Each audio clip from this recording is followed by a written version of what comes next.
Under the sea, under the sea. There'll be no accusations, just friendly crustaceans under the sea. Yes, I promise I'll sing the real one when we do get to The Little Mermaid. Yes, but it's a new day, guys, and today we are going to see Luca. Well, we're not going to see... No, we're not going to see Luca. We're driving home because we just got off work and we're going home to where the TV is to watch it on Disney+. Yes, so, Luca. This is another completely new and original idea from Pixar. It's a story about a young boy who's played by an actor who really should have been in the Marvel Cinematic Universe by now, but is actually connected to it by various co-stars he's had over the years. Who lives on the coast of Italy, who kind of falls in with an older acquaintance played by a promising actor who at one point was attached to the DC universe. They come together. It's a nice coming of age story. It sounds a little familiar. No, it's a completely different story. It's an original story. It's nothing like any other movie we've ever seen. Anyway, the main character's dad is played by a almost universally beloved character actor.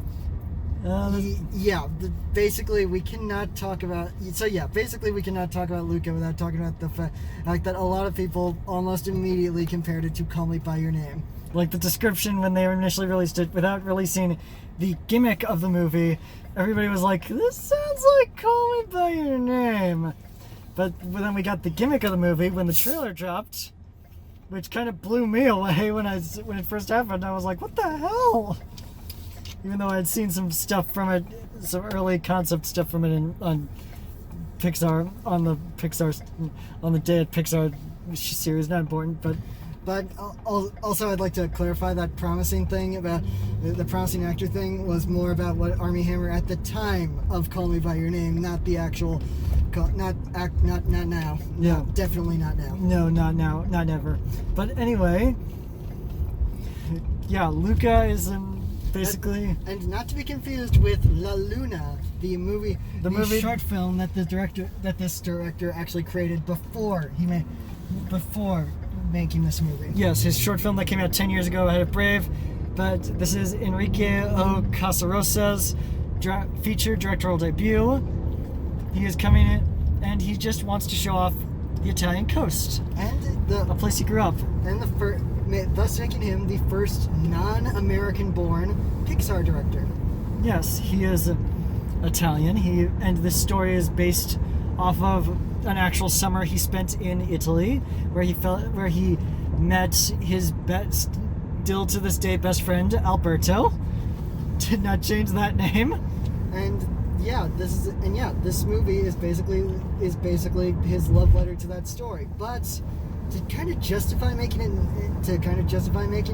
in an animated movie, like with most Pixar movies, where it's like, yeah, this is loosely based on a real life thing that happened to me. They had to throw in something fantastical, and so Luca is not just about two young boys coming of age on off the coast of Italy.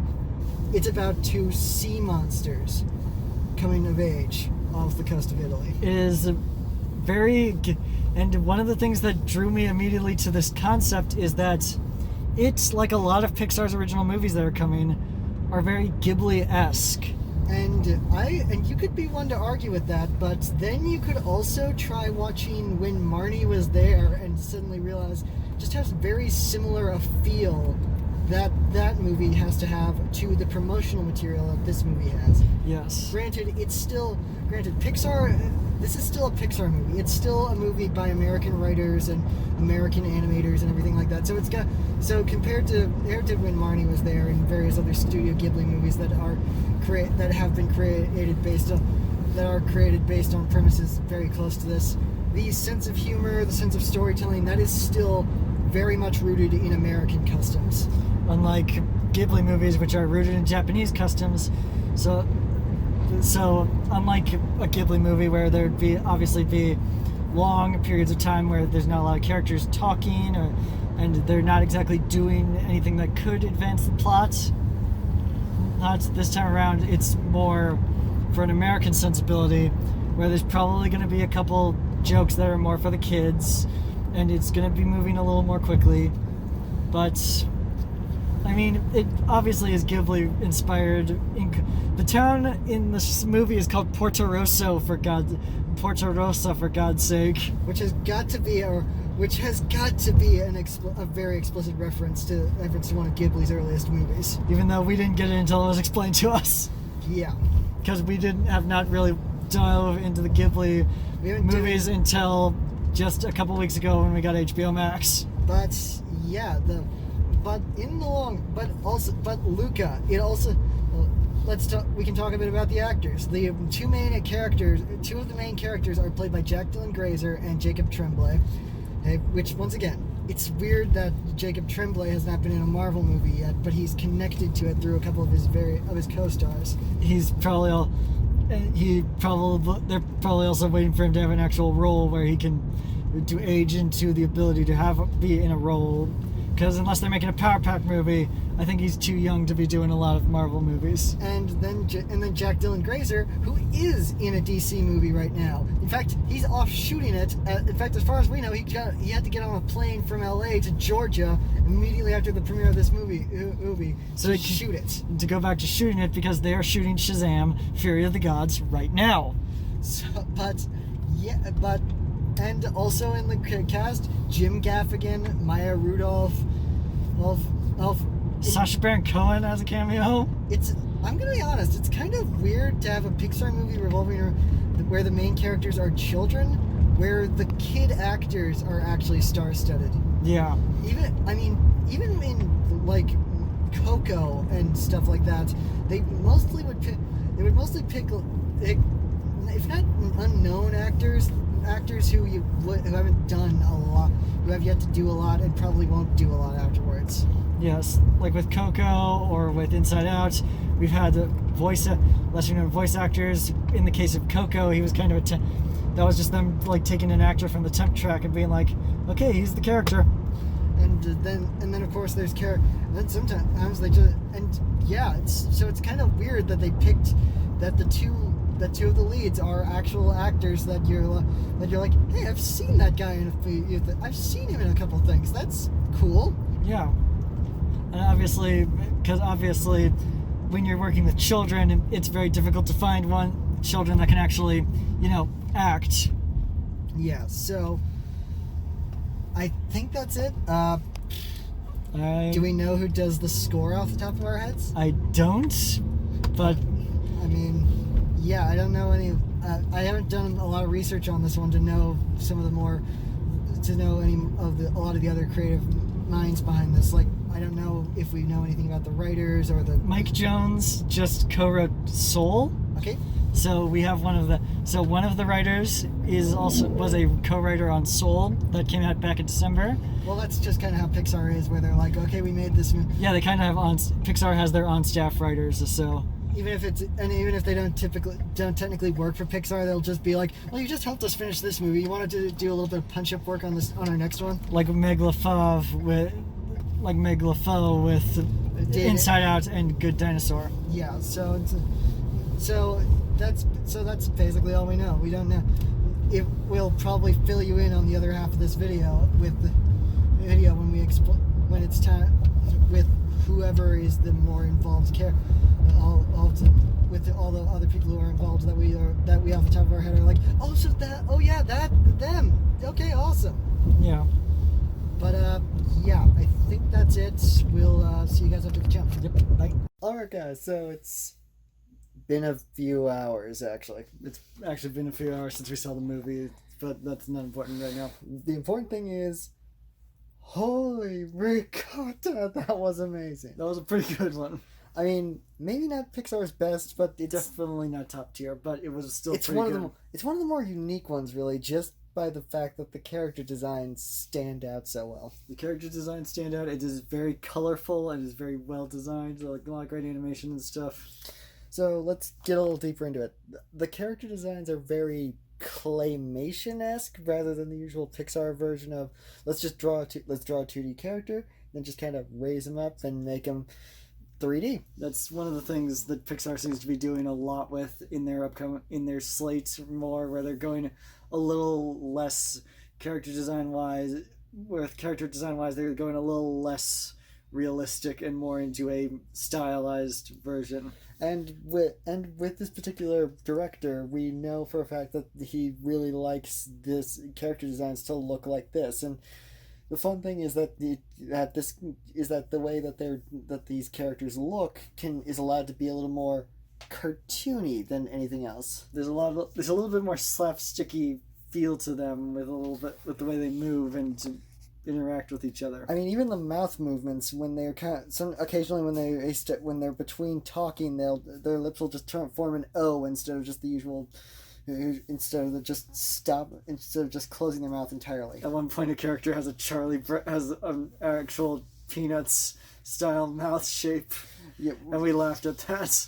Also, speaking of things that we laughed at, there was never a point where Sacha Baron Cohen's character was on screen where we were not laughing. Yes, because it's Sacha Baron Cohen, and they did not waste their Sacha Baron Cohen. So basically, yeah, Sacha Baron Cohen got like a 5-minute bit part, but he killed it. He's in 2 scenes, but he's really good as it. Speaking of which, keep the video playing through the credits.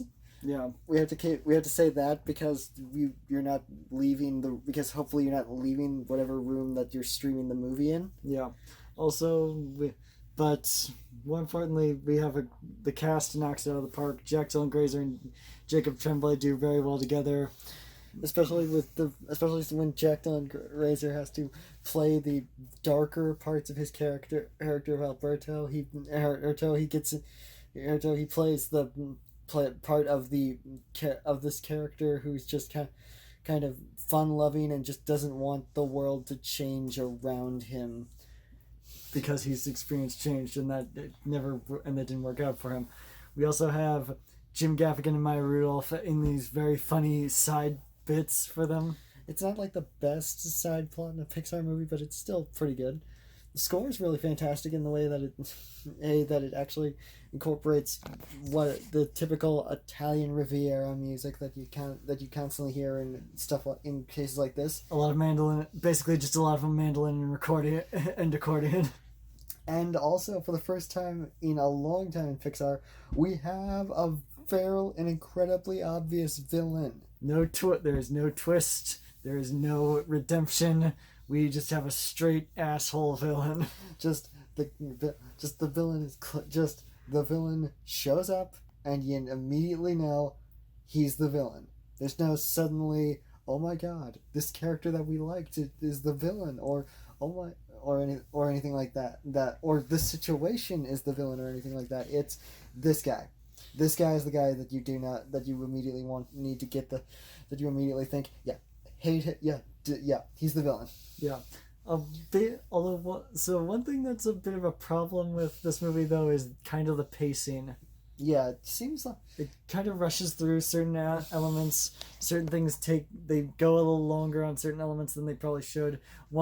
And at the end of the whole thing, things kind of wrap up in a nice little bow a little too quickly. Yeah, it's not.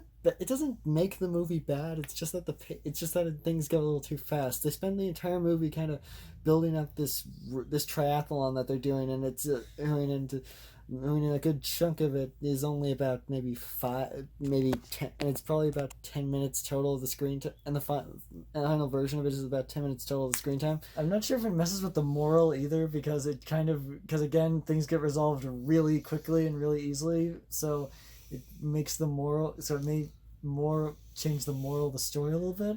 I mean, in the end, it's better to have the moral in there, have it be kind of cut and dry, and make it clear that the villain does not speak for the majority of people when it comes down to whether or not to how the story is told. Yeah. But I enjoyed that a lot. Like with most of Pixar's movies, even with like the C-tier stuff, it did hit emotionally where it needed to hit. Yeah, and I loved these characters, especially the character of Julia. I love the fact that one of my favorite parts about her is the fact that she keeps switching back and forth between English and Italian for no real discernible reason. It's a very good like character trait, as well as the fact that there's an interesting character beat where we have these main characters who are on the Italian Ocean, live near Italy, but they don't really understand Italian. Yeah. So I guess the official language of sea monsters is just English. Yeah. So, yeah, Luca, fantastic. Joins Pixar, probably amongst Pixar's B tier, but definitely not one of the worst things they've ever put out. It's more of an experimental thing in terms of the look, and I hope Pixar does more like it. And it looks like that with some of the other stuff they put out, like with this and Soul, and then Turning Red coming out next year. It looks like we're getting some very different design, like character design wise. It looks like we're getting a very different feel for Pixar in the coming projects that they could have. And the more Ghibli-esque storytelling does seem to fit pretty well, and hopefully Pixar can take that and run with it and make it their own in some way. Yeah.